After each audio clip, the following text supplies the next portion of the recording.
My name is Nora. And I'm Riley. And I'm Adeline, and we are coming to you from station TTGN, also known as Tell the Good News. And we are here with yet more stories about how God calls us to do many good and wonderful things.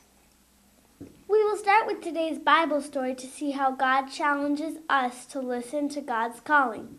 Check this out.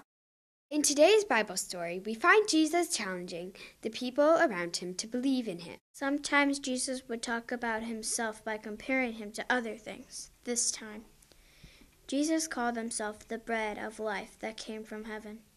This was very confusing for people to understand, and they could not believe that Jesus was that special.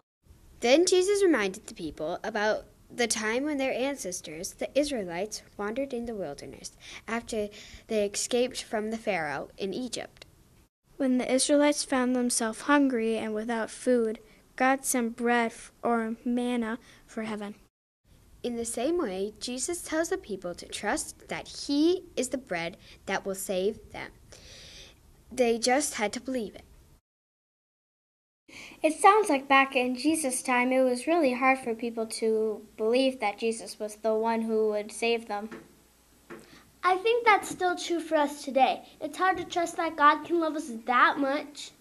I guess that means that we are called to trust that God will always care for us. God will always be the bread of life. Here is another story about people believing in it, trusting in God. Take a look. Garbage, garbage, and more garbage. That's what Ron Weldy saw as he went about his home city of Brooklyn Park. So he decided to do something about it. Ron is committed to pick up Brooklyn Park and unfortunately sees regular opportunities to serve in this way. Well, I got tired of seeing the trash flying around the neighborhood, the plastic bags, the bottles, the McDonald's bags, and I just decided I would do something about it. Of course, Ron's passion for this project is deeply linked with his faith. This project is important to me as an individual because of the environment.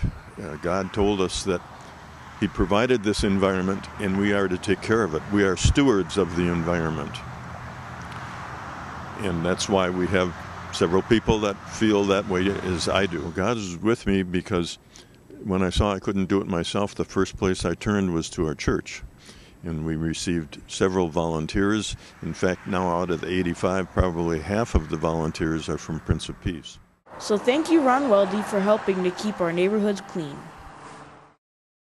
So, there you have it, Prince of Peace. Sometimes it takes a little courage and lots of faith to follow God's call. We hope that you have courage today and throughout this week as God calls you to serve others. Here at station TTGN, we like to tell stories in lots of different ways. For more about today's segment topics, please check out our stories and podcasts on the POP website.